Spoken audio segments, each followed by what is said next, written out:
Devastated by my husband's wealthy family's reaction to my thoughtful $900 Christmas guitar gift. Was it not enough for them? Original post: I come from poverty, it is what it is. I had a very rich childhood in all ways except financially. Christmas was saved for the year round, and we got one thing to wear, one book, and one fun thing. My husband comes from a family that grossed $300,000 a year, and Christmas was always a massive show-off. Each kid had $2,000 plus. Married for 2.5 years, we've clawed our way up in life. He wasn't given financial help as an adult, and this year is the first time we can spend some decent money on Christmas. He's wanted a guitar for a long time, but he's never played and has expressed interest so many times, but we couldn't afford it. I did lots of research and found that beginner guitars cost $150 and went up to $5,000 for really nice budget for me, so that I could surprise him with a really nice gift. I thought my original budget was $500, but I really wanted to go big or go home, so I ended up spending $900 Canadian dollars plus $200 for accessories. Being able to spend that much is unfathomable for a former poor kid, but I did it because he deserves it, and we finally have the means. I was beyond excited to see his face light up. Christmas morning comes for a couple gifts, and I bring the guitar case out from its hiding place. He's so excited and opens it, revealing the guitar, and then, "Oh thanks babe, never heard of this brand." Not the overwhelming joy I was hoping for, but it's not about me, right? His brother says it's nice, a decent cheap one to start with. His dad, who played in his 20s, says it's known for its lower-end models and they'd be happy to chip in for a nice one.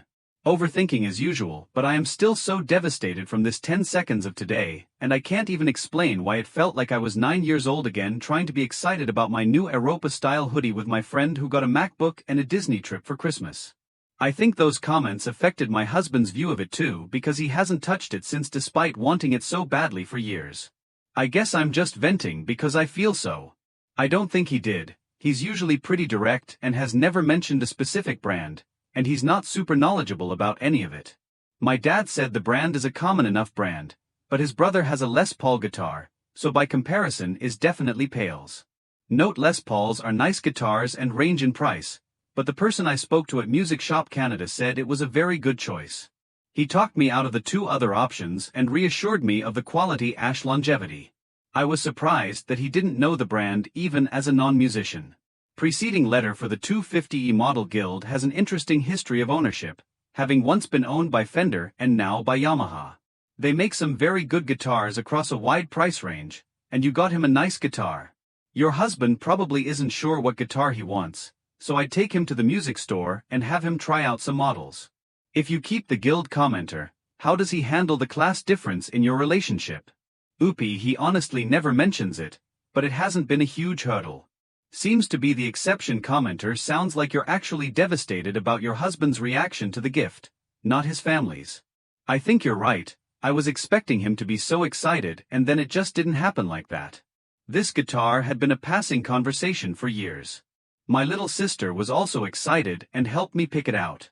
I still think he spent way over budget on me, so I don't know if he actually agreed. I'll give him that. He knows I stress about money endlessly, so I'm assuming he just agreed to make me feel better about wanting to spend more. What he got for her presents, he honestly did. He was very thoughtful. He got me a PU that he took note of over the past few months. He definitely went over the new budget, not the same price, but I really and truly am not a gift person, so the thought is 100x more important to me. Commenter, just an assumption, but even when he had to rough it, he had his family to fall back on, so he wouldn't be homeless or anything, which gives a very different mentality to someone who honestly fears homelessness. And honestly, I think spending your child have a much greater impact on someone's values than a few years of scrimping and saving as a young adult. Yeah. Our idea of roughing it definitely differed. There has always been the safety net. He was pretty good about not using it and holding his own, but it was definitely still there. Expands. He got a taste of normal life because they didn't give him money to start out. He had to get his crappy minimum wage job like the rest of us. Save and good, because he reminds me I deserve new jeans when mine have holes, and I remind him that he doesn't need a new pair every week, so he only reverts back to this. Commenter, I can't help but mention I came from a household whose parents grossed a bit more than you mentioned, and Christmas was never $2,000 plus. Pet a child. That level of gift giving sounds excessive for reasons. It's infuriating to watch. The first year, I remember my parents scraping dimes together to buy me a book, and then to watch two grown men completely surrounded by their new consoles, an entire new wardrobe, and so many things. I cried wondering what I'd gotten myself into. His mom went overboard on me, and I can't explain the guilt I felt. If he doesn't have your back now, he never will. Yes, in other ways he definitely does. His parents disagree with many things we're doing with our daughter. Namely getting 99% of things secondhand aside from car seats and mattresses and letting her get dirty, and he is usually quick to tell them I kid my rules. This was not typical behavior, which made it sting a little more. I think update same post. I spoke with him this morning trying to be very calm. Anger aside, and went into it with patience and grace. I asked if he was upset about the guitar, either the brand choice, the appearance, or something. I told him my feelings were hurt when his family made comments, even unintentionally, that made it seem like I chose a child starter instrument. I explained that I'd put a lot of thought and research into the build, color, and everything to make sure his first experience with a guitar.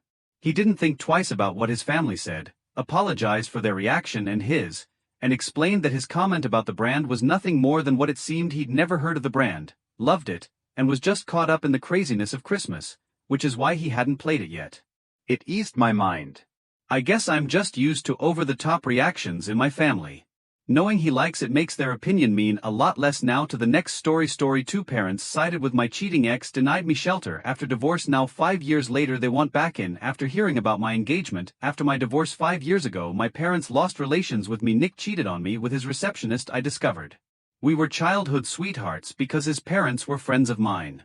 We met and started dating after high school. We had an on and off relationship, but at 22, our parents pressured us to marry, so we did. We often fought after marriage. He cheated even though I never considered it. I left our house that day after learning about his affair because I was hurt. My first thought was to visit my parents. Let me in after he asked. Standing outside their door, I begged to stay for a few days until I found a place, but they said they wouldn't because Nick was still my husband and we could figure things out. Even after I told them Nick cheated on me, they said they knew about his adultery because Nick confessed when he called my parents. Say one person cannot break a marriage, so they indirectly blamed me for everything. I wasn't surprised. I told my parents about my marriage issues before Nick's infidelity and told them I didn't want to stay with him, but they kept telling me I was too ambitious and didn't give my marriage enough time, so it failed when I tried to stay with them that day. I was fed up when they blamed me, so I left immediately. My friends are nice, so I visited one. She graciously hosted me for 2 weeks while I met with a lawyer, filed for divorce, and looked for an apartment. My friends were the only ones who supported me emotionally, and my parents only spoke to me to tell me how bad I was for leaving my unfaithful spouse. Nick kept contacting me, insisting we could still work and that marriage counseling would help us. Contact me after the divorce course. I had no touch with them. I haven't spoken to my parents since, and I don't regret it. When we meet at family functions sponsored by other relatives, we ignore each other. I'm okay with this because they don't regret what they did to me. My partner Charlie and I are engaged.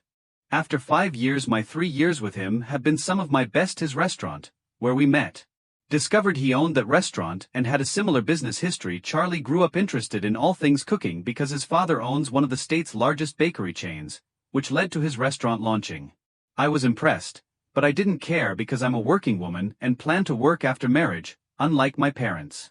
3 days after my announcement, my parents emailed me to congratulate me on my engagement, apologize for not contacting me in recent years, and invite me to my wedding. They avoided talking about Charlie or his family, which was smart, but I'm not stupid enough to fall for it. It was strange that they contacted me after my announcement and wanted to contact me earlier. I declined to respond. When they wanted back in my life, they reached out again, and did they reveal themselves in the second email? They told me they had read about Charlie and his family, and liked my choice. It made me think they assumed I was dating Charlie for a reason which was untrue. It worsened. They said they reached out because of Charlie and his family. In that email they stated they were proud of my prestigious lineage. Interested in the fact that I had secured a place in a wealthy family through marriage. That email's purpose is unknown. They probably didn't understand. It made matters worse. I blocked them after reading. A few days of tranquility ended last night. I've lived in Charlie's apartment for a year. Few family members know where I live, and only a few close acquaintances and relatives have visited. They could not have told my parents. Charlie and I were surprised to find them outside. Charlie understands my parents' past divorce and reactions and doesn't like it. He opened the door and called me over to talk to them when he saw them. Thankfully, Charlie stayed with me and held my hand, knowing I was struggling. My parents apologized, saying they didn't want to seem more interested in Charlie and his family than my forgiveness. Because they knew I'd be furious with them for their earlier behavior. Those were invalid reasons. I told them they treated my divorce insensitively. I wouldn't have forgiven them if they'd reached out before, and I wouldn't forgive them now after 5 years of divorce. I no longer need them. I was harsh and told them to leave. I don't know how they got my address, but I warned them I'd call the police if they returned. My dad yelled at me as I closed the treat them like way. Since I was marrying into a rich family, I was angered by that unwarranted and incorrect statement. This wasn't my behavior because I was marrying into his family. No sane person would have said it. I returned it to Dad and said it wasn't about me marrying into a rich family, but their behavior despite 5 years to change. They were still unpleasant, and I avoided them. I knew shutting them out of my life was right, and I never intended to forgive them.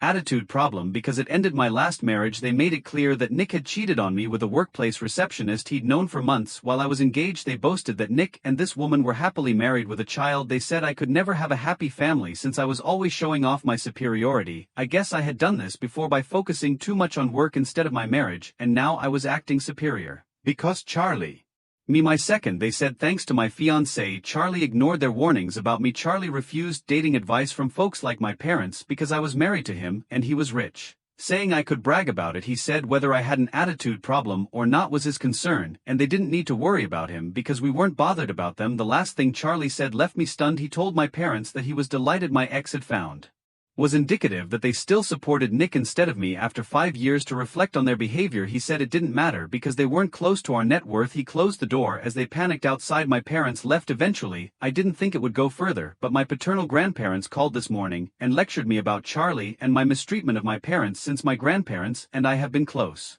always been neutral about this subject, they instantly thought I should apologize to my parents. Especially after Charlie told them about our net wealth. They claimed that my parents had made mistakes but had always tried to be good to me. Maybe, but my relationship with my parents has always been tense and complicated even from childhood. I cannot dispute that they have always supported me and tried to make my life comfortable. My grandparents emphasize that wealth, especially since it's not mine. My in-laws are rich. They say I can't brag because I'm still in my parents' income category. I told my grandparents that Charlie had responded that way to my parents, not me. My grandparents ignored my refusal to talk to them. They said it didn't matter who spoke as long as I allowed it, which humiliated my parents. They said I should have stood up for my parents even if I didn't want to forgive them. Sole concern was my behavior, so they said they'd talk to my parents separately about their mistakes. I got frustrated because the conversation went in circles and they didn't understand me. They then said that a man who disrespected my family would never appreciate me. Then they hung up. I love Charlie and don't think he did anything wrong. My grandparents' reaction has made me wonder if I let my After considering everything they kept saying I was too smug and arrogant because I married into an affluent family. Charlie and I will act as they accuse us. After talking to friends and reading the comments, I don't think I or my fiancé did anything wrong. No need for guilt. Charlie explicitly stated that he will not apologize to anyone who has disrespected me. Our residence was insulting. They persisted after I told them I didn't want to discuss or forgive them and tried to make me look awful for rejecting their nonsense. Charlie said he knew my parents were bad based on what I told him before. After meeting them, he said they were terrible and suggested I never forgive or speak to them. Totally agree with him. Charlie made a good point when I told him my grandparents' words. He told me my grandparents had Charlie advised me to examine this before acting on their advice. I considered it. He made a valid point. When I tried to talk to my grandparents about my relationship with my parents for 5 years, they said I needed to figure it out alone and didn't want to get involved. I stopped venting to them since I knew they wouldn't listen. Looking back, their neutrality seemed to be a strategy to keep father over me. I believe they don't plan on being diplomatic anymore. I was dumb to expect other behavior. Anyway, I'm delighted Charlie's here. He appears angrier than me about this, which I find endearing. It shows his love for me. Update 2. Hello everyone, my grandparents called me a week ago to say I was incorrect in how I handled my parents and wanted to apologize since I didn't react last week. They contacted me again since I blocked my handling the problem disappointed them. They were surprised that I had blocked them because they had always tried their best to be on my side over the past 5 years, but they agreed that staying diplomatic was a mistake and that they should have informed me that my parents were right about everything and that I had an attitude problem. To fix their argument was repeating my parents' unsubstantiated assertions. Personal for no reason, even though they had always said my parents and I had valid but different perspectives and couldn't tell who was right or wrong. That email was annoying. After seeing it, Charlie said he was glad we hadn't apologized or contacted them because they didn't deserve it. He claimed they were greedy and that my family had an attitude problem, not me. I didn't reply to that email and I don't want to dispute or prove my point. They excuses to blame me. It probably worries them that I'm marrying Charlie, getting rich, and cutting them out of my life so they can't benefit from my marriage. Ironic because Charlie and I believe that if they wanted forgiveness, they should have been nicer and boosted our egos. Bitterness and resentment have made things worse for them without them realizing it. Maybe they do, they're indifferent no matter what. After they didn't contact me again, my parents returned to my place 3 days ago. Charlie was away this time, so when I saw them outside, I didn't open the door. I told them to leave or I'd call the police, which would be very bad for them. Despite my concerns, my parents stayed and my dad said he didn't expect me. Mom acted last time. He added that after much consideration they recognized they had made things worse by refusing to accept that I wasn't ready to forgive them. Now they wanted me to know they were sorry for their repeated failures and would apologize until I forgave them. My mother said they would wait the rest of their life for my forgiveness. That was a big statement. I felt forced to open the door. I told them I didn't know what to say or how to feel. To apologize anymore. I needed some space from them. In a few years I might contact them. For now I want solitude. I'm not sure if I'll ever contact them, but I said that to lighten the situation it improved their mood even if it took 2 years. My mother said she wanted to hear from me. She hoped I'd forgive them. One day she cried and said she and my father had always been too arrogant and proud to accept they weren't the best parents. Especially I don't accept that excuse. God, I'm their daughter. My personality should be well known. They didn't spend much time with me as kids or teens. Not knowing me well isn't unexpected. That's their fault, not mine. I didn't want to start a major ordeal, so I just informed them to forgive them, stay away from me, and let me heal. They left quietly without saying anything. When Charlie returned home, I told him how I handled the matter and what my parents and I discussed during their visit. He said the scenario could have been worse but was thankful it wasn't. I'm trying not to think about my parents because I don't know how to feel. My wedding planning is my priority and I hope it goes well. Fourth update. Hey, I got. Despite my invitation, my maternal grandparents live out of state and my grandpa is sick, so few family members attended the wedding. Charlie was with me and his family welcomed me as one of their own, which was really appreciated. 2 days after the wedding, my parents called me from a burner phone and said my cousins told them about my wedding. They said they were thrilled. Says nothing else. Many of you may say I shouldn't have hosted them during their last visit, and some may say I should have called the police, but that would have increased anger and hatred and caused more drama. I like this technique better. I don't think I'll ever be close to my parents, but we don't fight. Neutrality seems ideal for everyone. 30 million and I 28 feet were set to get married next week, but after an odd talk with his mother Linda 55 feet, everything changed. I need help with my current situation because I feel totally lost. 2 years ago Gary and I met at a birthday party through mutual acquaintances. Despite the fact that I was gregarious and extrovert and he was shy and introverted, we clicked right away. In contrast to my commercial profession, Gary was a kind high school. Despite meeting at a party, he was just being himself, unlike other guys who tried to impress me. After 6 months of dating, our relationship took a serious turn and we began discussing moving in together. Linda, Gary's mother, suggested we move in with them to save money for the future, and Gary, who had always lived with his parents, was on board. Financial consideration made sense. Linda claimed that it would be more cost-effective for us to live in the large 5-bedroom home she and her husband Tom occupied. I moved in reluctantly, giving up my flat. Linda first came across as kind. She included me in family activities and prepared our favorite dishes every time. She was a mother who stayed at home and took delight in caring for her family. Tom was a construction worker but rarely present home and made all the choices. In fact, the first few months of living there were enjoyable. Linda handled all the cooking, cleaning and laundry. I worked hard at my job and needed to relax when I got home, so she wouldn't let me help Gary, and I made a small contribution toward groceries and utilities, but it was insignificant. On my birthday last year, Linda took up the wedding arrangements right away, seemingly ecstatic about the engagement. I agreed with all of her many suggestions, and everything seemed to be going according to plan until last Thursday, when we decided to have the wedding. The next week, Linda wanted to talk about something important about the wedding, so she asked to have coffee with me alone. I thought it had to do. My workplace. After a brief conversation about wedding planning, she abruptly made an odd request. She informed me that I would have to deposit half of my monthly income into her account after we were married. I was shocked and perplexed. She explained that it was for Gary's and my financial stability. When I asked why I hadn't already informed Gary, and he agreed, she said what I was hearing was unbelievable. She brought this up a week before, for over a year, and had been organizing it for months. After telling her I needed some time to think about it, I walked out of the cafe. I had so many questions. Why hadn't Gary brought this up earlier? Given that we were already helping with household expenses, why would she want my money? I questioned Gary about it. When I got home that night, after becoming anxious, he eventually acknowledged that his mother had discussed this with him a month earlier. Gary said he kept it from me for a month because he was afraid we would have to move out and we weren't yet able to afford our own house after all the wedding costs. I was upset because we always told each other the truth about everything, even if we disagreed. How withdrawing half of my pay was beneficial to us. I've been feeling anxious about the whole affair because Gary and I are the only ones who know I'm 2 months pregnant. We were glad of it, even if it wasn't planned. After the baby was born, we had agreed that I would temporarily leave my job to care for our child. Gary had been in favor of this choice and we had begun budgeting appropriately. He obviously hadn't discussed any of this with his mother though. State I don't want to worry them because they spent a lot of money on this wedding. My best friend suggests I speak with Linda again to better understand her perspective, but I must admit that I'm afraid to confront her alone. 7 days until the wedding, and I'm at a loss. Gary keeps telling me that I should just accept Linda's terms for the time being, and that I'm overreacting. I think this is only the beginning, but he says we can work anything before marriage, and I start to doubt everything because Gary kept this from me for a month. I need guidance. Am I reacting too strongly to this circumstance since we need a place to live? Should I just accept her requirements or should I refuse to back down and risk destroying our relationship? First update, I decided to speak with Linda again and tell her about the pregnancy after reading all of your comments. In retrospect, I see how foolish I was to believe that because I didn't feel comfortable talking to Linda alone again, I wanted Gary to be there. He excused himself by saying he had extra lessons at school and had to stay back. When I told him this morning that I was going to notify Linda about the pregnancy since it was spring break, I thought it was strange, but I didn't press the issue after Linda finished preparing dinner yesterday evening. As usual, Tom was in the living room watching TV, unaware of anything going on in the home. Despite my nervousness, I decided to end it now.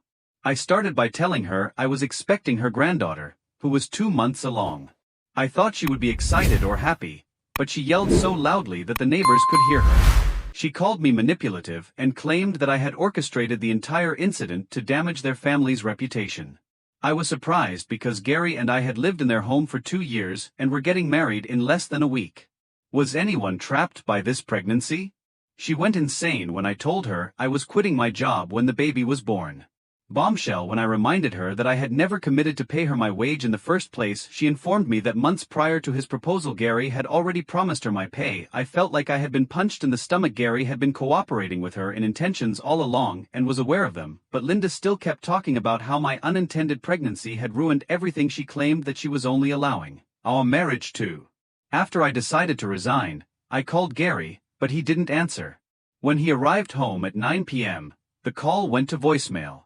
I waited for him to do so and Linda told him everything. I thought he would defend me and our child, but he supported his mother and suggested I should have used birth control more carefully and that my desire to resign from my job was causing needless turmoil. It was unbelievable to me that Gary, who had been thrilled about the baby just days earlier, had even started researching baby names online and helped me cope with morning sickness. He seemed like a different person when his mother was there. Gary slept on the couch as I sobbed in our room all night. He never came to see how I was doing. He didn't even admit that his mother had treated me rudely or that because of our child she had essentially threatened to call off our wedding. As I think about it, I see that Gary has never really challenged his mother on any issue. He advised me to dress more modestly when she made comments about my attire. He said she was just trying to help when she rearranged our room without asking. I contacted my mother and told her everything since I was at my breaking point. She was so angry that she promised to get me a plane home right away. I pleaded with her not to exacerbate the situation by coming here herself to confront Linda to help me decompress. She invited me to stay with her for a few days and pack some clothing.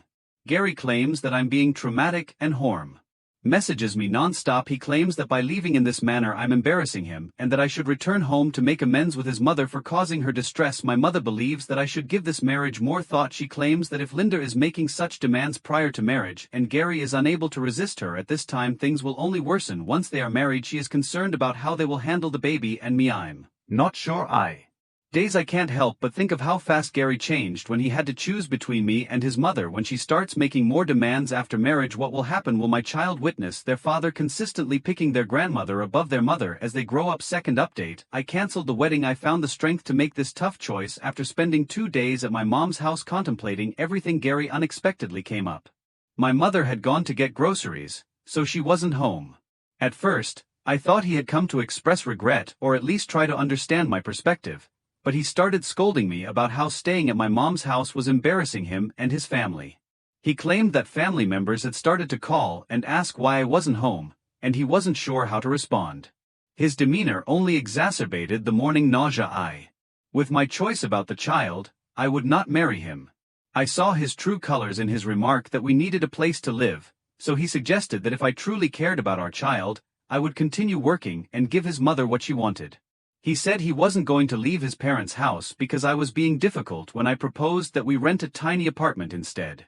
I realized then that Gary would never change. Selfishness and self-centeredness. I understood the irony of what he was saying. I questioned him about how he could allow his mother to treat his child's mother so disrespectfully. He insisted that I was overreacting even though he had no response. I called all of our guests to cancel things the next morning, my hand shaking. 3 days before the wedding, it was embarrassing to have to tell everyone why. With all the vendors and cancellations, and were really encouraging. But Linda, Gary's family head, started circulating rumors among our acquaintances. I called off the wedding because they told everyone I had cheated on Gary and lied about the pregnancy. Some common acquaintances who had known us for years took them at face value and stopped communicating with me. I started getting angry messages from Elle. That she would make sure I felt bad about my choice. She started making up new social media profiles to torment me, and I blocked her number when she threatened to report my unstable behavior to my employer. In the end, I blocked their whole family. Gary kept trying to reach me at several numbers. When he was upset, he would accuse me of being selfish. Other times, he would beg, stating we could resolve the issue without confronting his mother. I feel like I can breathe for the first time in weeks now that I'm back at my mom's house, even though some people are criticizing me for being unmarried. Gary and Linda were at a family gathering, and my mother helped me move all my belongings out of their home. Tom was present, but he did nothing but observe in silence while we packed everything. Forced to live in a marriage where my husband and his mother run my entire life. Surprisingly, my employer has been sympathetic to my plight. After I told my manager about it, she made arrangements for me to work from home because I've been experiencing severe morning sickness. At least I haven't had to deal with my coworkers' inquiries. I wasted 2 years with someone who couldn't decide between his mother and his unborn child, and that's the only thing worse. Third update. Since my last update, everything in my life has changed drastically. Last month, I gave birth to Emma, my gorgeous baby girl. Both physically and emotionally, the pregnancy was difficult. During the last trimester, I experienced high blood pressure and terrible morning sickness. My mother was incredible in supporting me during the loss. Following delivery, she took a 3-month leave of absence from her job. Through mutual connections, Gary learned of Emma's birth the day after I gave birth, and he and Linda arrived at the hospital the day after I gave birth. Only my family was allowed to visit, as I had stated on my admissions paperwork. Linda made a commotion in the lobby when the nurses intervened, yelling about my deprivation of her son's child and her rights as a grand.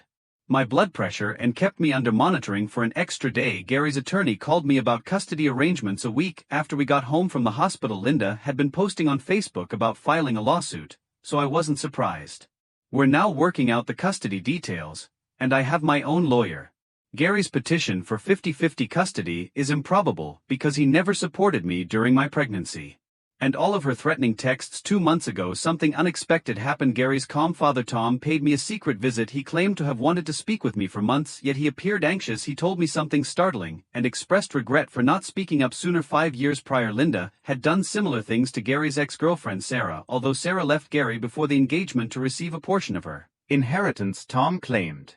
Last week, I started a new job with a 30% pay increase that's better than the one I had before. Emma's management is greatly aided by the company's excellent maternity benefits and flexible scheduling. While I'm at work, my mom has been fantastic. I see with a baby, it gives her something to look forward to each day. She claims Linda hasn't given up yet. She makes fictitious social media profiles to reach me and Ma with my new employer. But fortunately, my manager was sympathetic after hearing Tom's side of the story. A few of our mutual acquaintances who had first accepted their lies apologized, but I'm avoiding anyone associated with that family. I return every gift Gary sends Emma. Last week, he sent us a giant teddy bear with a statement about how much he missed us. I sent it with a message asking him to only speak with pre-sentence and kind words to re-enter our life. Emma deserves better than a father who was unable to defend her before she was born and a grandmother who views her as a problem unless there is a significant custody case development. I'm so glad I followed my gut and called off the wedding. Sometimes breaking up with someone right before marriage is preferable to being in a dominating marriage where you lose your Want to express my gratitude to everyone for clearing my confusion 6 months ago. Even when life isn't perfect, what matters most is that we're happy now. On to the next story. Story 4. Golden Child sister cancelled my flight, took a family vacation without me, but her manipulations finally caught up to her. I, 28F, am employed as a paralegal at one of San Francisco's leading civil litigation and family law practices. Ironically, as I cope with my recording evidence for family disputes, I help lawyers build cases against manipulative family members who abuse their relatives' trust on a daily basis. I've gotten really good at identifying manipulation patterns and obtaining proof, which will be more useful to me than I could have imagined. 3 terrible miscarriages and the agony of those losses almost caused their marriage to fail. Olivia became a symbol of rebirth and optimism when she eventually appeared. Every time she entered the room, my dad, 56M, a quiet high school teacher, would light up. My 54-year-old mother, who owns a small bakery, called her their angel on earth. I was 5 years old when Olivia was born. Could see why they showered her with attention, but my parents didn't see or didn't want to see how Olivia turned their love into a weapon. Even the most seasoned attorneys I deal with would be impressed by her remarkable ability to manipulate emotions as a child. Olivia knew how to manipulate our parents, and her victim act was Oscar-worthy. Never blamed me for broken toys and made herself cry whenever I got attention, but her strategies grew increasingly cunning and vicious as we got older. On my 16th birthday, my grandma gave me this vintage pocket watch that had been in the family for many generations. Our great-great-grandfather, who moved from Ireland, owned the exquisitely built 1890s watch that had withstood 2 brand new iPhone as a birthday present. Olivia pitched a fit because she wanted it. This was back when iPhones were popular. She disciplined me when I refused to share it because it was a birthday present. Later that night, she sneaked into my room and placed a giant house spider in my pillowcase because she knew I was afraid of spiders from summer camp. Olivia was the perfect choice to play the worried sister. She even succeeded in giving my parents the impression that she had come to my aid right away. Only later, when we were alone, did she confess what she had done, flashing that smug look I was so used to. A week later, the watch vanished inexplicably. I knew Olivia had taken it even though we never found evidence. She went on the defensive when I accused her, saying I was jealous of her new iPhone and was only trying to harm her. The watch never appeared. Accusations then came my junior year, when I had my first serious crush on a man named Jason. We had been studying together for months when he was in my AP chemistry class. I finally had the courage to ask him to a movie. I spent hours choosing the perfect ensemble, which included a brand new blue dress I had saved for months at my part-time job at the neighborhood library. Olivia accidentally spilled grape juice on it when Jason. Such as a particularly embarrassing instance from a school performance in which I had stage fright and became wet while getting changed. I was 6 years old, and the entire atmosphere was destroyed by the time I returned downstairs in my backup attire. Olivia had somehow made herself the center of attention, and Jason could hardly look at me. Jason changed his study partner the next day, and I never heard from him again. Accidentally erased my almost finished common application essay from our shared family computer when I was applying to colleges in my senior year. The hurried version likely cost me admission to several prestigious universities, and I had to spend the night revising it. Maybe you should have saved a backup copy. Isn't that what smart people do? I gave up trying to explain Olivia's behavior to our parents because I was just the one who caused trouble by speaking up, and Olivia was their best child despite being an English teacher who takes great satisfaction in his ability to analyze critically. My dad lost sight of Olivia all day and would point out characters to his students, but he was unable to recognize the same trends occurring in his own household. Even worse was my mother, who was Olivia's mother, had essentially become her entire identity, as though Olivia's most recent accomplishments, most of which I later learned she had lied about or stolen credit for, were more important than her own prosperous bakery business. I was eager to leave that house by 18. I focused and left immediately to avoid having to ask my parents for money. I worked 2 jobs as a research assistant and at the college library. I knew that any financial dependence would give Olivia grounds to criticize me. It was refreshing to go to college for the first time. I could be myself without Olivia constantly putting me down, but she made it clear that I wasn't welcome when I returned home during breaks. She even accessed private customer files on my work laptop, which could have led to my termination if discovered. When I challenged her, our parents shrugged and said you shouldn't have left it lying around. They also advised us to get along. After that, I started staying in school or spending my breaks with friends instead of going to Immediately enrolled in law school, even though my graduation was skipped because Olivia had a slight cold and needed them. My parents seem okay with my absence, justifying it as me becoming independent. I'm 28 years old and work as a paralegal at one of San Francisco's top law firms. The irony that I spend my days recording other people's families' betrayals does not escape me. Over the past 5 years, I've only had polite conversations with Olivia around major holidays when I bother to show up, sporadic phone calls, and generic birthday cards. My relationship with my parents grew more and more strained, but when my dad had a near-fatal heart attack a few months ago, everything changed. I threw everything down and ran home when my mother called to tell me I was on the next.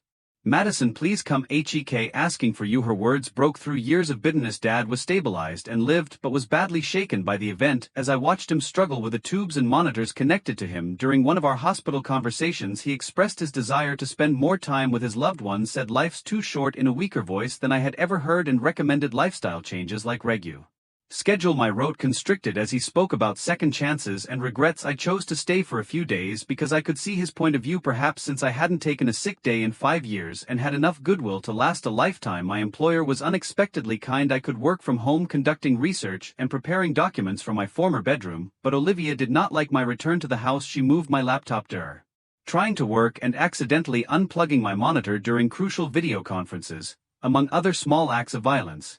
Then one morning at breakfast, Dad suggested that the family go on a trip. He said, "It's been years since we all went somewhere together," reminding me of the father I knew before Olivia took over our lives. He wanted to go to Hawaii, which we had discussed going to when I was younger. Hesitant because hanging out with Olivia for a long time wasn't exciting, knowing how much it meant to Dad, but I consented during that brunch and saw hope in his eyes for the first time in years. Olivia seemed more interested in eating nails than going on a trip with me, but she was unable to refuse Dad's proposal while he was recovering from a heart attack. Make sure nothing would stop me from going, but I learned that my flight had been inexplicably canceled when we arrived at the airport. I felt angry and perplexed. We went to the airline desk to find out what had happened because Dad insisted he had purchased and paid for all 4 tickets, but my ticket had been denied. I looked at Olivia and saw the same sneaky smile I'd seen so many times before after the spider incident.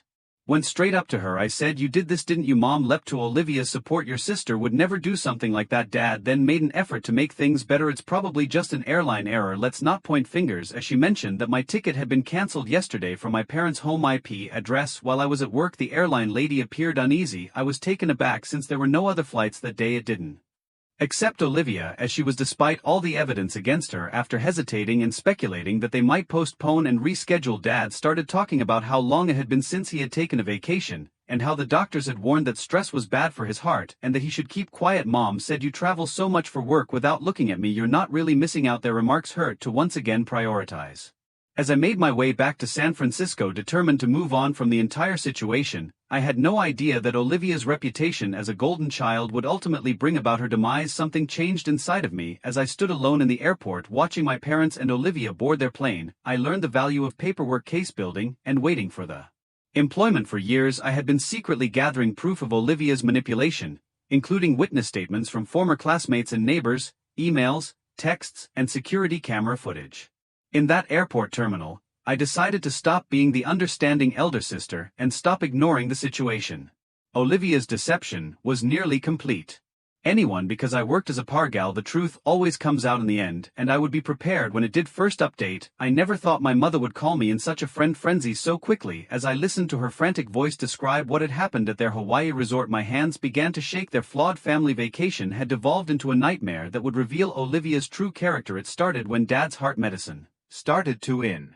Monitoring his medication, my parents discovered that 3 to 4 pills per day were routinely disappearing. At first, they thought he was misplacing them or taking them without remembering, which was worrying but reasonable given his recent health problems. My father insisted on looking everywhere in their suite, but my mother didn't accept the obvious implications. Nothing was discovered until my mother was at the pool, and heart pills were in Olivia's bedside drawer, as was his backup prescription bottle, which had reportedly been lost during packing. When pressed, Olivia didn't even try to deny it. Instead, she yelled, "You shouldn't have invited her in the first place," referring to their original plan to include me because this trip was supposed to be about us, the real family. The hotel room breaking multiple glasses and a lamp. She reacted angrily to my father's attempts to calm her, accusing him of being weak for trying to reintroduce the drama into their lives and claiming that his heart attack was a ploy to get attention. When hotel security received noise complaints, they weren't impressed by Olivia's performance, unlike when our parents were there, when she refused to stop and started saying that everyone would pay. Was handcuffed and brought away. I could hear her yelling in the background. She kept saying it was all your fault. My mother wept on the phone. But Madison, she could have killed your father. Those medications, he needs them. The doctor said even missing a day could trigger another heart attack. I remained calm and professional. I had learned to stay calm in high-stress legal situations. I gave the order. Found the medication document, everything. Use your phone to record any conversations with hotel staff or police. Don't delete anything Olivia sends you. The voice of my mother broke. The police want to press charges. They're saying it's attempted domestic assault or something. Should we get her a lawyer? No, I firmly said, let me handle everything from here. This was the kind of thing I had been planning. Olivia was taken out of custody 24 hours later, but her cardiac medication. They also found a number of stolen goods such as cell phones and wallets from other hotel visitors while our parents were at the beach or pool. Olivia wasn't done though. As soon as she got back to the hotel, she started planning her retaliation. She left our parents stranded in Hawaii without cash or identity by hiding their wallets and passports. Her message was clear: we're going down. I started working with a hotel security personnel right away and made arrangements for emergency funds to be sent via Western Union. As it turned out, Olivia was already under suspicion by the hotel for acting strangely around other visitors' rooms when she was seen trying to enter the hotel's medical storage facility, which had emergency cardiac drugs on security tape for aspirin when staff confronted her, but the keypad's access log showed several unsuccessful attempts to enter a restricted location. As I coordinated with hotel security and local law enforcement that evening, Olivia began sending me more bizarre texts. She said she had obtained private information from my laptop and threatened to disclose to my company. She was unaware that I had already reported and documented. Was shattering my parents, who were finally seeing Olivia for who she was. Dad's blood pressure was dangerously high due to stress, and Mom was crying uncontrollably while the court case began. I made arrangements for them to move to a hotel far from Olivia. During our most recent phone call, my father said we should have paid attention to you years ago. I had never heard his voice sound older and more worn. Lost her. Olivia is being investigated by the police and faces severe charges based on my documentation of her prior actions, and the recently obtained hotel proof. Karma can sometimes operate through the legal system. Second update: since my last report, things have drastically worsened. Olivia was released on bail after being charged with several counts of steal and reckless endangerment with the stipulation that she must return to our parents.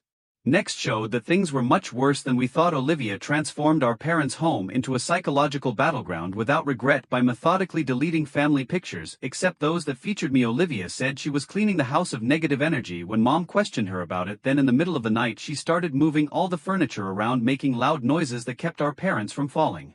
Medicine schedule: the true risk became apparent. He would miss doses or take them at the wrong times because she would change the time on every clock in the house. She pretended to be innocent when apprehended, saying she was only trying to organize things better. Any change to his pharmaceutical regimen could cause another cardiac episode. The physicians warned. Olivia came up with inventive ways to ruin our parents.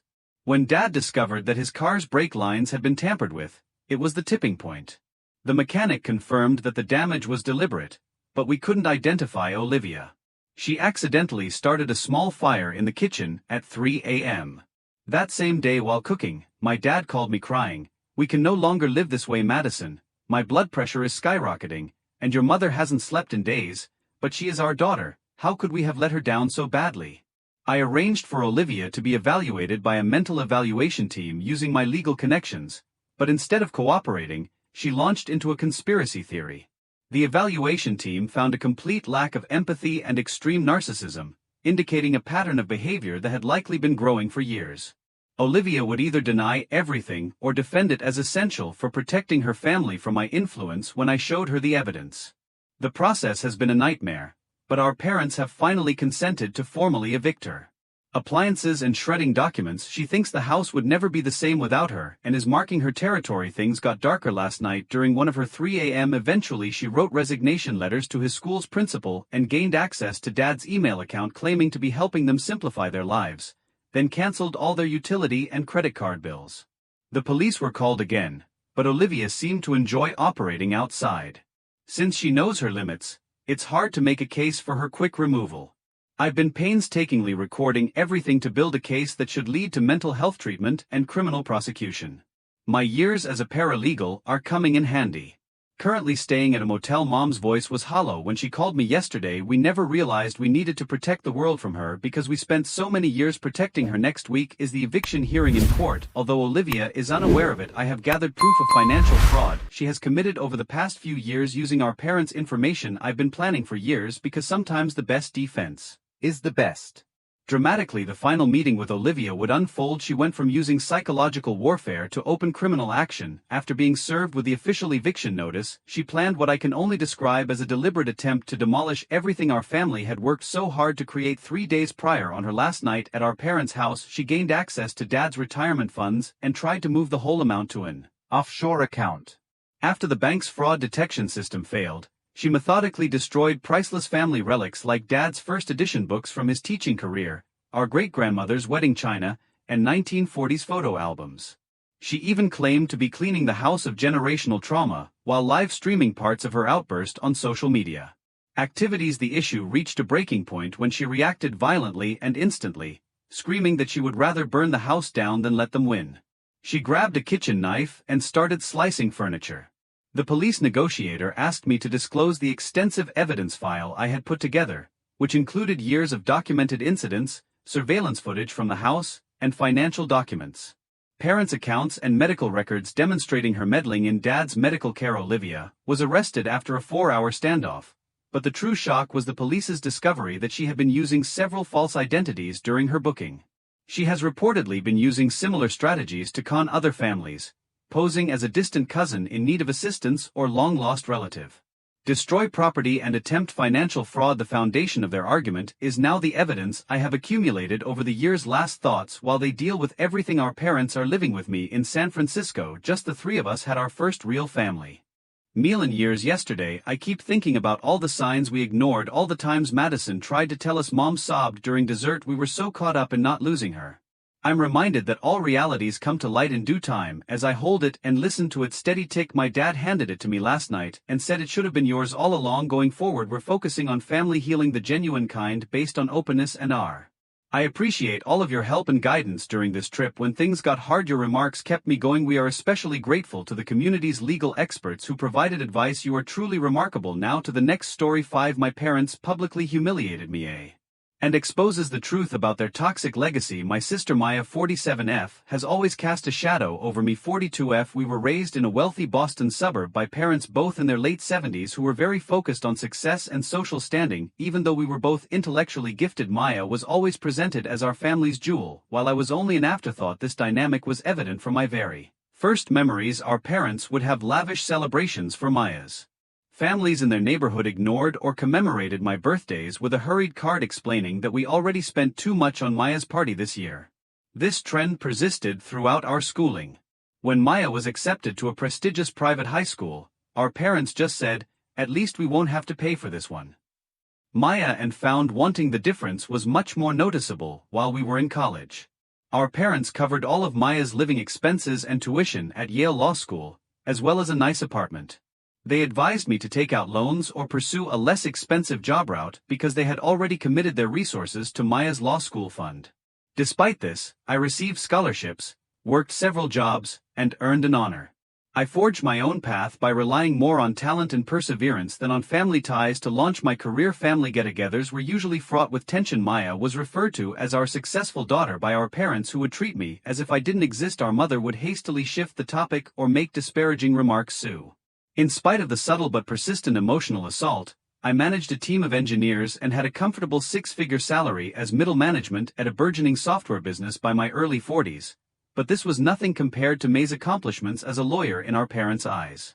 It all culminated during Maya's promotion party 3 years ago, when our parents kept reminding everyone.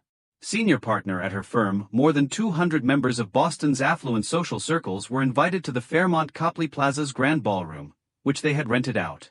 The intricate floral arrangements, champagne towers, and string quartet playing in the corner are just a few of the agonizing details I can still recall from that night.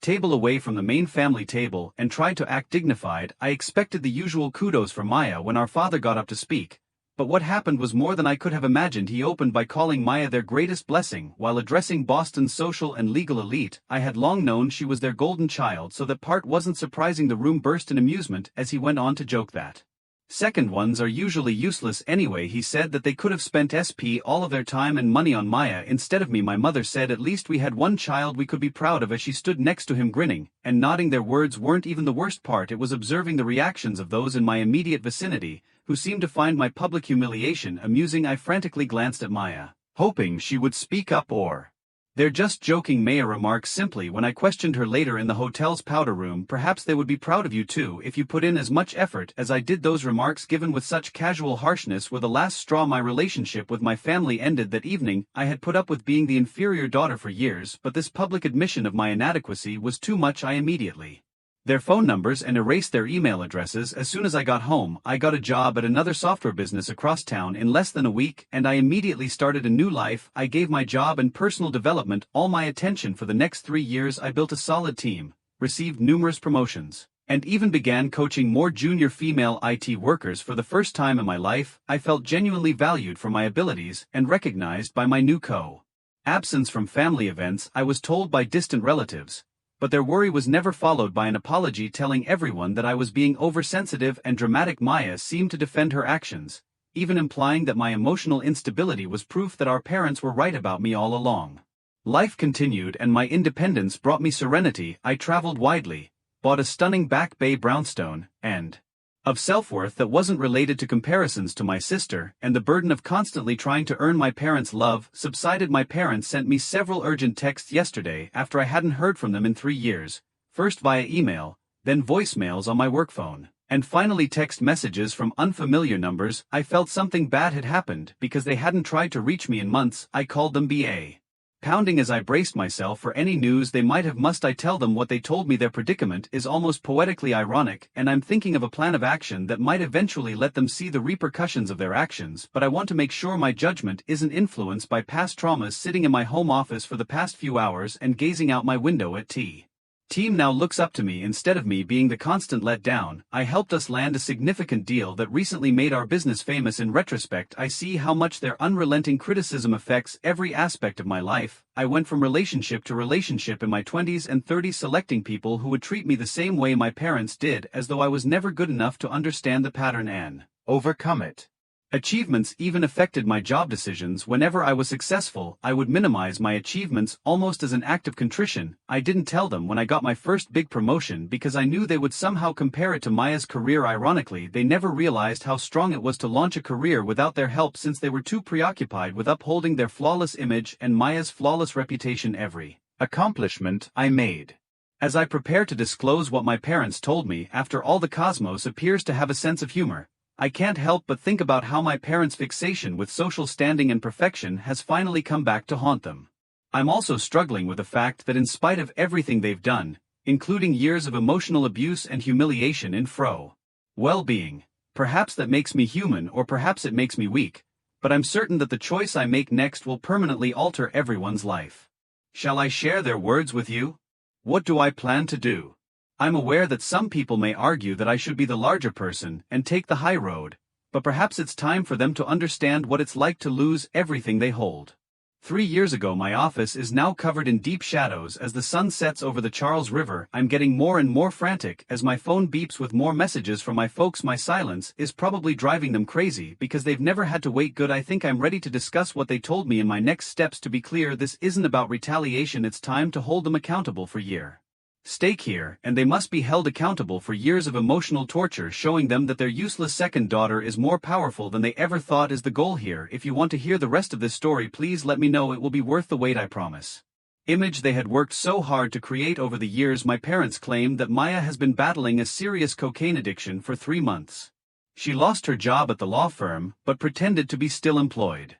Only after one of their country club friends saw her in a troubled state outside a well-known drug house in a dilapidated Boston neighborhood did they learn the truth. I could hear my mother's shame as she tearfully described how Maya had spent all of her money and their retirement fund to fuel her habit. What surprised me was that their reputation rather than Maya's was in question. Someone would overhear our phone call, and my mother muttered, "We can't let anyone at the club know about this. What would people think?" and we've already had to justify her absence from recent social gatherings. As usual, my father blamed someone else for his golden child's decline, saying, "You didn't expose her to drugs." Despite the fact that I hadn't spoken to them or Maya in 3 years, they didn't seem to care that I've never done drugs. They believe that their useless daughter is somehow to blame for any issues with their ideal daughter. My mother quickly added their true motive for calling. She begged, "Please come home and help us take care of her." Verified that nothing had changed by that final remark, which was so nonchalantly harsh they couldn't resist making fun of me even in this situation, but they later revealed something that further fanned the absurdity of their request. Maya's former co-workers had already made 2 attempts at intervention, including offering to covertly set up private therapy at a covert facility in Switzerland. My dad clarified, "We can't risk anyone. Facility, we would like to deal with this internally with me serving as her full-time caregiver."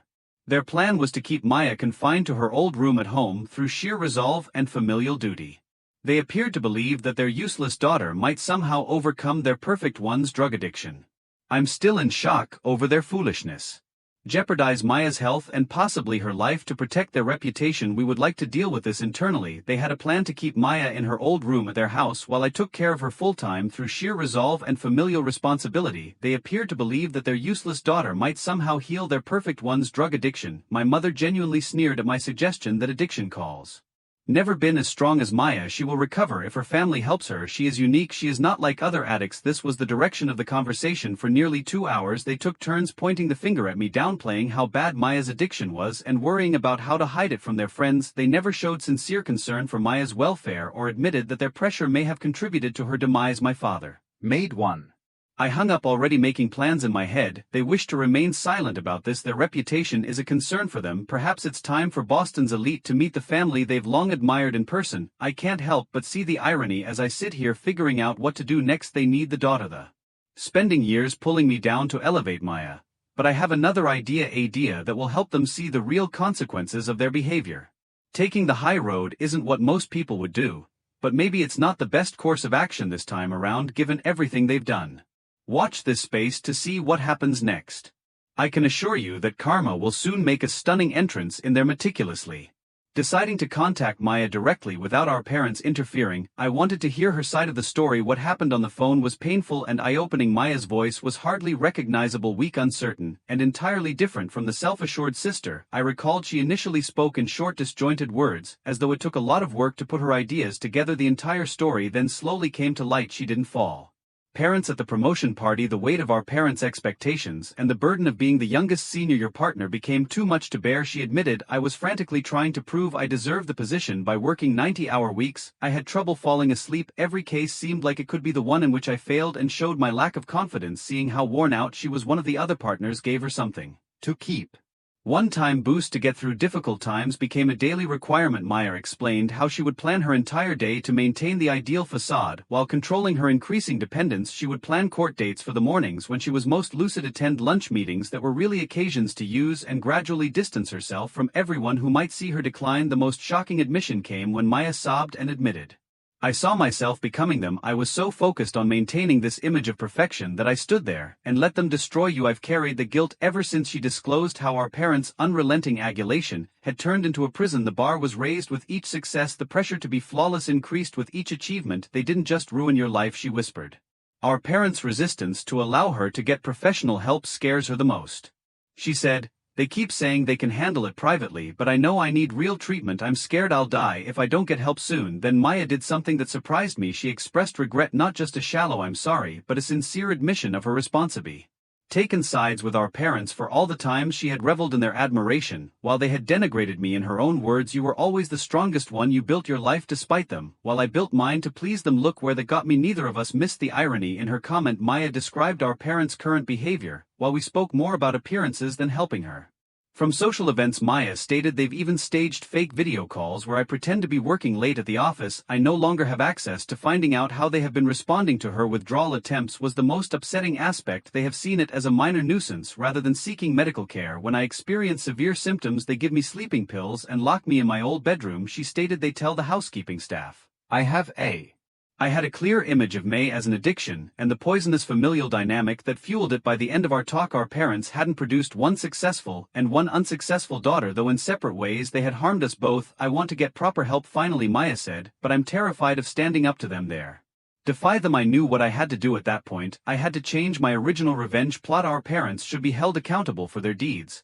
But I also have to make sure Maya gets the help she needs. I'm developing a new plan to protect Maya's road to healing, while exposing our parents' destructive behavior. Now is the time to show them that their useless daughter can handle any problem. Let's assume that our parents will realize that keeping up appearances shouldn't be their top priority at this time. Third update: my strategy was executed with precision and method, focusing on our parents' most prized possession, their position in Boston's affluent circles. With the church community, phase 1 got underway. I secretly forwarded documents to the Senior Leadership Council.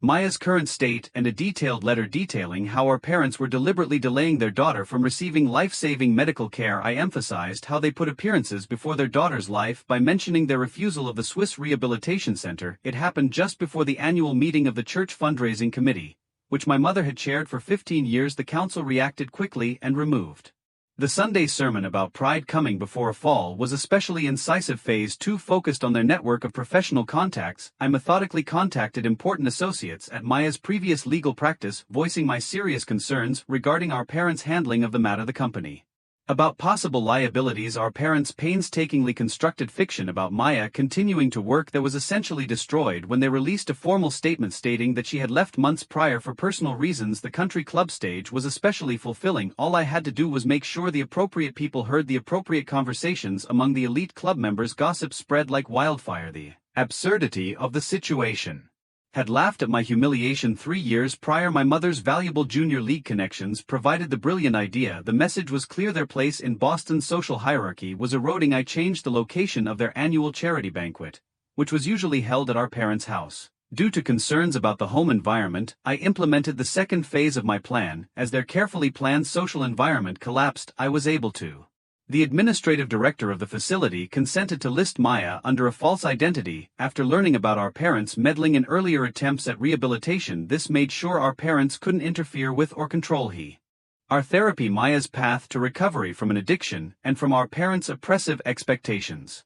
Arriving at the facility, thank you for being strong enough to do what I couldn't. As I had expected, our parents' response to their social collapse was just that they kept calling me, alternating between angry calls and frantic pleas. The father's last voicemail was instructive.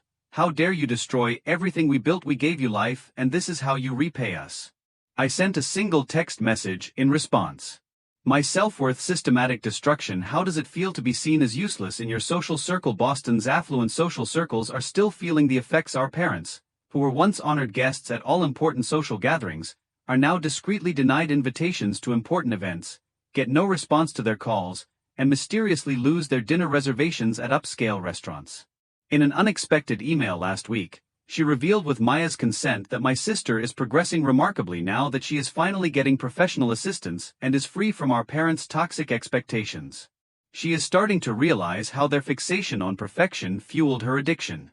The therapist also made me cry by saying that Maya has a picture of us as kids on her bedside table, previously shared, by looking at it every morning as inspiration for her recovery. Unable to handle their embarrassment in Boston, our parents are said to have escaped to their Berkshire vacation home. Things got worse after their last attempt at damage control, which involved sending a long email to their social circle saying they were misinterpreted. They were officially suspended from the country club after someone, not me, leaked it to all the members. On Promotion Celebration wrote me a letter yesterday. She realized how the community had tolerated our parents' destructive behavior for years and expressed her sincere regret for not speaking out that evening. Letting someone face the consequences of their actions is sometimes the most loving thing we can do. She also wrote a quote that encapsulated the situation well. Some may argue that my retaliation was too severe and that I should have up. Our parents' reputation was cultivated over decades of violence and emotional abuse. They maintained control and imposed their perverted ideal of perfection by using their social position as a weapon. Now, they are suffering the agony of being seen as a letdown by their peers, just as they did to me. Maya's recovery is going well, and she's beginning to envision a future free from our parents' control. The useless daughter was the one who could bring about both justice and salvation. I've shown that the ability to stand up for what's right, even at great personal expense, is a better indicator of success than social standing or parental favor. At all costs, our parents sought to keep up appearance. Who they truly are now. To the next story. 6. I evicted my sister-in-law after she left biohazards in my home, causing family conflicts. Now my husband is stuck outside with her. My spouse has a sister and 2 brothers. I don't like his sister and her spouse after losing their house. They've been couch surfing. The older children moved out and moved in with my husband's older brother and his wife, who had 2 extra rooms, but they had to leave after 3 weeks due to planned renovations. They helped out around the house and kept things clean, so the older brother and his wife were pleased. The younger brother then moved in with them. The sister-in-law helped and managed her kids while they were there because her mother was coming to given birth. Let them stay for a while. Finally my husband agreed to take them in after being emotionally coerced. I only agreed if they kept the house tidy because they had previously been untidy in my house. They would throw trash next to the trash can but not inside, leaving behind dried and odorous food remnants, and instead of putting her old sanitary towels in the bathroom bin, she would leave them on top. Moved in. According to her, everything was kept tidy and orderly, so they had no complaints. But during family get-togethers over the holidays, I had personally witnessed how they behaved differently in other households than mine. I made my youngest brother and my parents-in-law witnesses to their pledge to help out around the house and keep it as tidy as they found it. To maintain accountability, they would have to leave right away if they did. Highness, it was fine for the first 5 days, but this morning I found a used, improperly wrapped sanitary towel on top of the trash can, and her daughter, who was staying in my daughter's room, placed a used tampon on the sink and smashed the shampoo and conditioner in the bathroom. Because S's husband had left for work early, the kitchen was in disarray, and I couldn't risk my inquisitive toddler picking up a blood. She claimed innocence and said I could throw it away if it bothered me. It was just some blood. The final straw was that after grabbing her luggage I began packing her things. She refused to leave the house, at first claiming that she didn't follow my instructions and that she was going to wait for her brother. I informed her that I also owned this house a few hours ago. I dropped her off at my in-laws with her youngest children. Her husband made a scene. My in-laws and her family were in our driveway arguing about being allowed inside. While standing outside, I warned my husband that he was not welcome in our house either if he backed down, and I wouldn't open the door. Second paragraph. First update. A little update. My driveway appeared to be the scene of a Mexican standoff yesterday. I deck. While they were out there 2 hours, they were gone. They're at my in-laws right now, but they said they'd come back tomorrow when everyone was home from work to talk about the situation and come up with a practical answer. I told my husband I wouldn't have them in my home as soon as he entered. He also cleaned up after them when I told him to. Was not biologically linked to other people, and that I was equally repulsed by their bodily fluids. I went on to say that he could only imagine how awful I felt when I had to clean up after them. If he thought it was dirty, he bleached the sink 3 times and said he would buy a new bin. We have a plan for tomorrow that states they will never move in with us. He left the task of cleaning up the shampoo and conditioner mess in the bathroom to his niece Sour. This plays out. Third paragraph. Second update. It was a long day with my in-laws yesterday. We left early to finish it. A guilt trip was the first thing my in-laws did. They first said they would house them until they found a place, but it wouldn't be good for Phil's health because of his diabetes. In order for them to stay with them, because they have extra bedrooms, I advised them to advise their daughter to discipline her kids so they wouldn't run around like of trying to sour relations between her and her brother and claiming that I had always envied her. I told her that since she didn't like her own life, it was unrealistic for me to be envious of hers since my husband never gets involved in my family's affairs. She wondered if he would mind if I told him what to do with his family, and she told him to establish the rule and let me know that his sister and her. Yes, even though I was a stay-at-home wife, I still contributed to the house's purchase when I was employed. His mill was staying because of the baby, so the younger brother and his wife said they couldn't host them. The wives of the older and younger brothers claimed I was making this up, saying she always kept their home and her saw what I saw and her brother witnessed it and had to clean it up. I told them I wasn't there to debate her cleanliness. He attested to the fact that he did and that I wasn't lying. After making a mistake, my sister-in-law asked her brother why he cleaned it up. She said either she knows she has the entire family in her pocket or she is the most stupid person alive to acknowledge that. My niece refused to clean up the leftover mess when my husband told her she was old enough to do so. She's your niece, but my daughter, don't you dare tell her what to do. Her father chimed in, causing a heated argument that they both had to end. I explained to her and her husband that my husband and I were simply there to collect money for the trash can we had to discard because she was scattering by. Laughing in my face, I said it happened so fast that day that I still had her daughters, husbands, and 2 younger children's tablets, along with some of her jewelry and a few other items. I hope you understand that when I threw you out, I didn't pack all your possessions. I assured her that everything would be sold to cover my expenses. She was shouting loudly about what she would do to me if I dared to sell anything as we were leaving. Text my husband later pleading with him to put up with her for a few mo. Hence until she recovered I told him I would never allow her slobby husband, and her swarm of kids to return. They also tried to guilt me about his niece's education by texting me that if they find a rental outside the school zone she could have to start at another school because they don't have a place to stay near her school. Tough luck I res. Parents. He was upset with his brothers for accusing him of being self-centered for not taking them in when they were going through a hard time, but they acknowledged that it was disgusting and justified her actions by speculating that I might have done something to make it worse. Finally, the wife of the oldest brother sent a voicemail to my husband's WhatsApp using her husband's phone saying, "I'm not kidding, you're still fine to watch her 6-year-old on."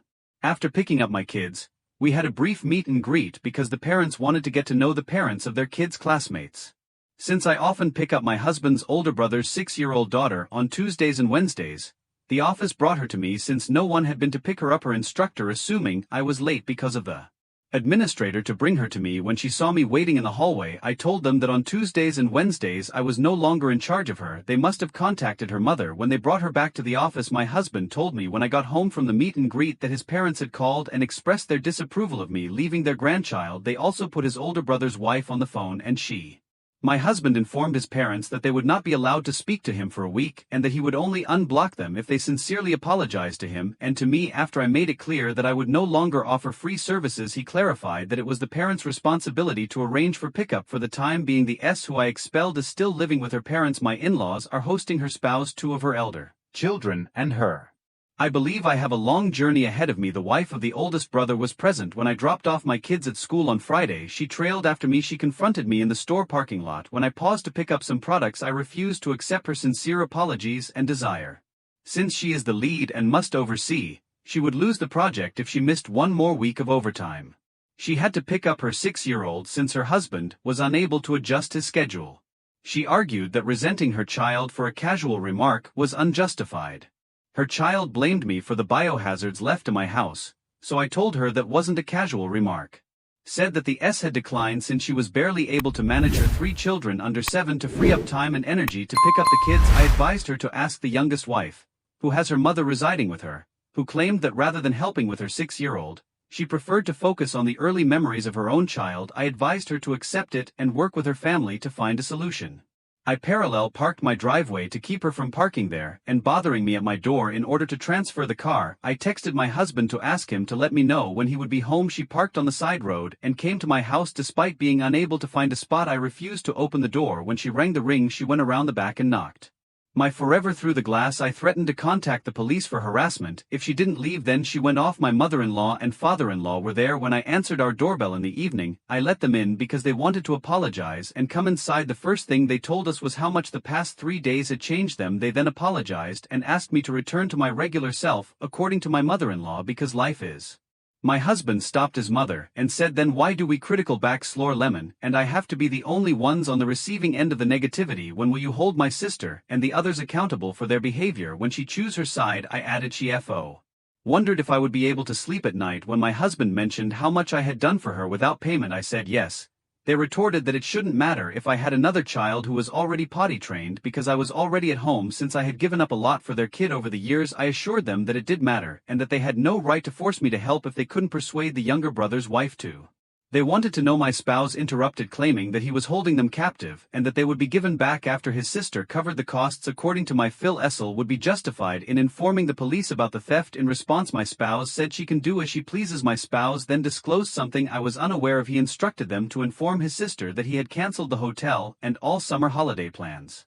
Compelled to cover S's expenses if her father may ask him, "Who do you think you are to boss my daughter around?" My spouse made the decision to stop funding because their father was uncertain about the uncle-niece relationship and his authority to teach her responsibility. This disturbed my mother-in-law. He acknowledged that he had cancelled it when she remarked, "You haven't done that, have you? I thought we would all have a great vacation."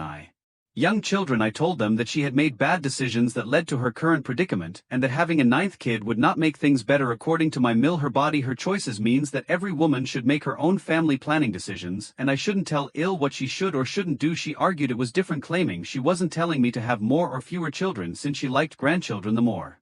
Right now, by weaseling your way into our home under the guise of an apology, I told her you can't expect me to look after other people's children. Either the less stress I have the merrier I am. That also falls under my body, my choice. We had decided to be less friendly over a little issue, so they turned to my husband and asked if he was truly putting them through this. He replied, scrubbing down the 2 bathrooms after my niece and sister wasn't. She kept apologizing and complaining about us not going with them for the family holiday and about canceling Sil's and her family's vacation, which they said destroyed the atmosphere for everyone. On Saturday morning, S and her oldest son were there, and my spouse assured me that he would take care of it. She tried to push through as he opened the door, but my husband stopped her. Into me by coming inside. To put things in perspective, I am a year and a few months older than her, and she is just over 2 years older than my husband. She shoved $300 in his face and asked, is she happy now? That cradle-snatching exploitive. She continued to abuse me, calling me a jealous expletive, and saying that I had ruined their family by controlling him. She stated that she expected him to promptly reschedule the vacation and activities occur while he went to get something. He told her to wait outside. He entered, put their things in a bag, and left out one of the tablets he had bought and was still paying for with insurance. He gave her the bag. After opening the door, she started swearing and urged him to mature. She threatened to file a report against him for causing damage to her possessions. He calmly retorted that everything was captured on camera and cautioned her. My mother-in-law and father-in-law later called us and tried to talk sense into our heads. I had agreed with my husband to let them see our kids as long as they met certain requirements. Even though I'm not a lawyer, I informed them that their rights were restricted in our state when they claimed grandparent rights. Grandchildren, we don't currently communicate with the other brothers, their spouses, or her immediate relatives to convey a message. We momentarily unblock them before blocking them again. We don't mind if the older brother's kids want to contact us or visit. The 6-year-old can only come here on weekends when we have time to host them, and only if her elder siblings are present to watch over her. There won't be any more surprise visits. We will also block. The wife of the older brother called me while I was messaging and offered to pay me $7.50 per hour for the days I watched her 6-year-old. She texted me to sweeten the deal by offering to pay me for the previous 3 months, but I declined.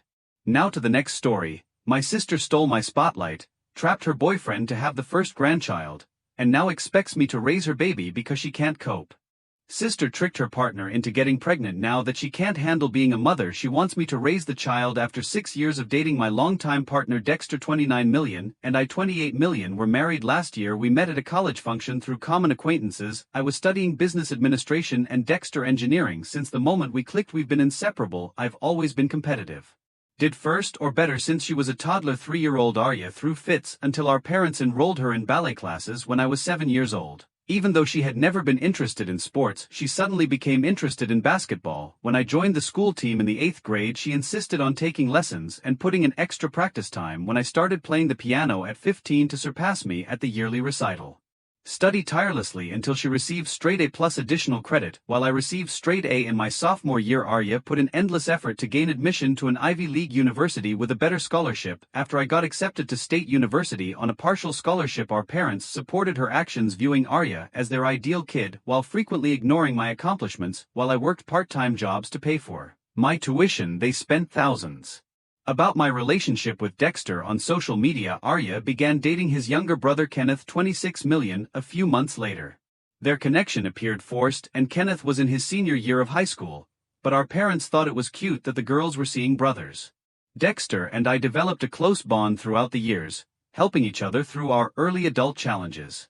Praised Arya's decision to live with Kenneth immediately after high school graduation as romantic. My grandparents were ecstatic when Dexter and I announced our engagement last year, anticipating the arrival of their first great-grandchild. My grandma gave me her antique cradle, saying she hoped to fill it soon. Arya was upset about this and couldn't bear that I was getting attention. For once, she tried to overshadow us multiple times as we were organizing the question. We vehemently opposed her suggestion of a double wedding, and she even tried to attend our wedding in white, but our grandmother objected. Arya revealed her pregnancy at a family Sunday dinner 2 months after our wedding. Kenneth appeared steady and uneasy, nearly dropping his fork as she spoke. We later learned from mutual friends that Arya purposefully became pregnant without telling Kenneth to have the first grand. We're thrilled to have grandchildren, but they focused on Arya's pregnancy and forgot about our recent wedding. Every family gathering turned into a discussion about her nursery or baby shower ideas, while my father started a college fund for the child. My mother spent hours shopping for baby clothes after being given to me. My grandmother's antique cradle was abruptly moved to Arya's apartment to use during a brother. Become a father, he wanted to focus on his recently launched a career, and he didn't know how to express his feelings of being confined and exploited without sounding like a villain by claiming that their child needed both parents. Arya persuaded him to stay, even saying that they needed to start living as a family and move in with him at his parents' house. After the baby was born, the real issues began.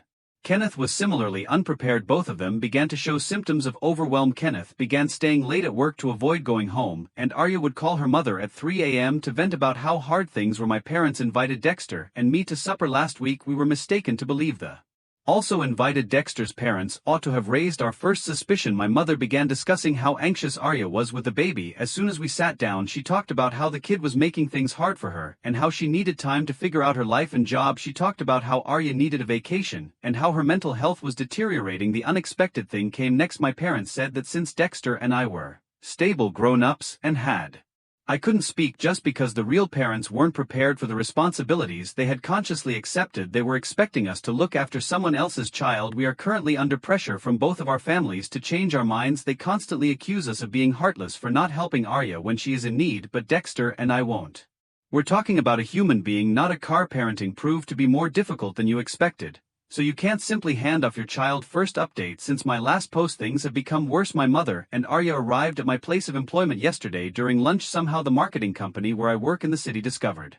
To get lunch, they cornered me in the parking lot and made me listen to their suggestion. I could tell as soon as they came up to me that this was no ordinary visit. Arya had black bags under her eyes and appeared to have not slept for days. She broke down in tears as she explained that she and Kenneth needed more time to work things out and that they weren't prepared for parenting strategy. They proposed a 6-month trial period for Dexter and me to take the baby and come up with another plan if things didn't work out. This would ensure the baby was well cared for and give Arya and Kenneth time to organize their lives in the parking lot. They even took a temporary custody agreement they had written out of their pocketbook. Arya went into a frenzy when I declined again. She cried out that I was destroying her life and that I self-centered by refusing to simply punish her. As she created the scenario, several of my coworkers who were also on their lunch break paused to gaze. My mom tried something different. She mentioned that I had always wanted children and that perhaps this was God's will that I should raise Arya's child rather than mine. This might be our chance to become parents. She added that blessings might sometimes come in unexpected ways. They arrived at our place with Kenneth's parents at 7 p.m. that evening. It's clear that they organized this ambush to apply pressure on us if they banded together. Fortunately, Dexter was at home, and he adamantly urged them to go. When they resumed their emotional manipulation, they said they wouldn't go unless we complied. Kenneth's mother began to cry at how her son's life was being destroyed. My mother added that Arya needed help since she was experiencing postpartum depression. They ignored real medical and psychiatric assistance and made it seem like taking their child was the only way to help her. Arya then revealed the shocking information: she had already purchased tickets to Europe with Kenneth regardless of our consent. They intended to leave the baby with us. She reasoned that we would be forced to care for the infant if they simply abandoned it. In place, they would drop the kid off for babysitting and then head off for their trip. Her selfishness astounded me, and I told her right away that I would contact CPS if she left her child behind. I told them that it was illegal to abandon a child and that I would report them if they kept their plan. They all felt shaken by this menace. My mother began pleading with us not to call the police, claiming that doing so would destroy Arya's life. Parents said they would raise Dexter's inheritance if we took the baby, and they even offered to buy us a new car in a bigger house. We refused and threatened to call the police for trespassing if they didn't leave. They couldn't believe we wouldn't fall for their tricks, and their shocked expressions when they realized we were serious were almost humorous. Arya made one last attempt to guilt-trip me before leaving. Cherished kids and how this might be my only chance to become a mother. She also implied that I didn't want to be a mother because I had refused. I told her that my desire to become a mother did not condone her reckless actions. I told her that she was the one who made the decision to become pregnant without much thought and that she now had to face the repercussions of her choice. My mother said we would regret our choice. Dexter and I sat down and talked after they left and decided we had to take action to prevent future ambushes. We're considering installing security cameras in our house, and I've alerted work security to any unwanted guests. The entire affair has demo. Their demands on us don't respect our personal space or freedom to choose, so if they keep harassing us, we may sue. Second, after the parking lot ambush at our house, I decided to talk to my grandfather, who has always been our family's sane voice. Since my grandmother's bridge club meets on Wednesday afternoons, I waited until I was sure he would be alone. bakery. When I visited him at their home, he was reading the newspaper in his study, as he usually did after lunch. When he first saw me he grinned, but his face immediately became serious when he saw how upset I was. I took a seat in the worn leather chair across from him, the same chair I had sat in as a kid when I came to see him after school. I told him everything right away, including Arya's willful pregnancy and her inability to cope with motherhood. Accept her child. I described the ambush at work and how they threatened to leave the baby with us in an attempt to coerce us into accepting it. I could see his face shift from worry to rage as I talked. He already knew some of the narrative, but not the full truth, which surprised me. He had heard a different story from my parents. They claimed that Arya was upset when Dexter and I abruptly changed our minds about adopting the baby after.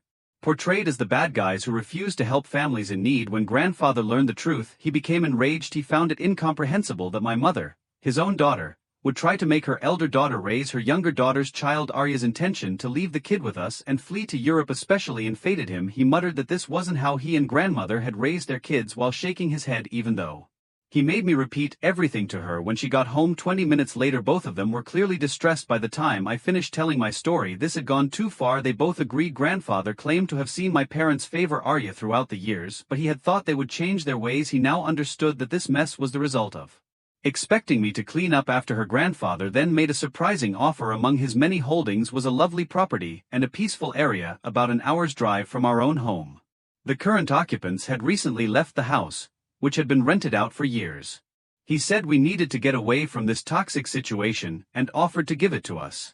I tried to say no, but it was hard to believe that that he had intended to leave it to me and his will anyhow, and that granting it to us now would help us get out of this predicament. My grandma agreed that physical distance is sometimes the only way to deal with toxic family dynamics. She said when we were ready the house would allow us to establish our own family without influence from either set of parents. She added the next day they had the documents prepared by their lawyer. Although we couldn't sell it for at least 5 years, according to our grandfather, to prevent our parents from coercing us into selling it and giving Arya the proceeds. Dexter was in disbelief when I told him about my grandparents' offer when I came home that night. Although he and my grandparents had always been friendly, this level of assistance was surprising. We talked about the offer and its implications for us all night. From moving an hour away, but the common distance seemed worth it. We accepted the kind offer from my grandparents before we could move in. The house needed a few small repairs, but grandfather offered to pay for those as well. He declared his desire for us to start over, away from the manipulation and drama we had been enduring. Third update: we moved into the house my grandfather gave us 3 months ago. Our sanity has been greatly preserved by the distance to my grandparents and a few trusted friends in case someone showed up without permission. We also set up a full security system with cameras. Our home has turned into a haven. The first month was spent repainting and personalizing it. I turned a spare room into a library, something I've always wanted, and Dexter turned another into his home office. We can plant and relax in the spacious backyard away from the chaos we left. Parents, when they realized we were serious about calling CPS, their common acquaintances told us they are finally enrolling in parenting classes and looking for child care assistance. When Kenneth's parents realized we wouldn't change our minds, they stopped scaring us with the inheritance through our mutual connections. My mother keeps trying to get in touch with us, claiming we are severing the family and that going away is childish. Fortunately, my employer respects employee privacy. She wrote to me last week via one of my relatives saying that we were cruel by not helping Arya and that she was depressed as a result of our behavior, but he hasn't tried to get in touch with us directly. My father has been telling everyone he can that we left the family when they needed us, but he's trying to portray us as the antagonists.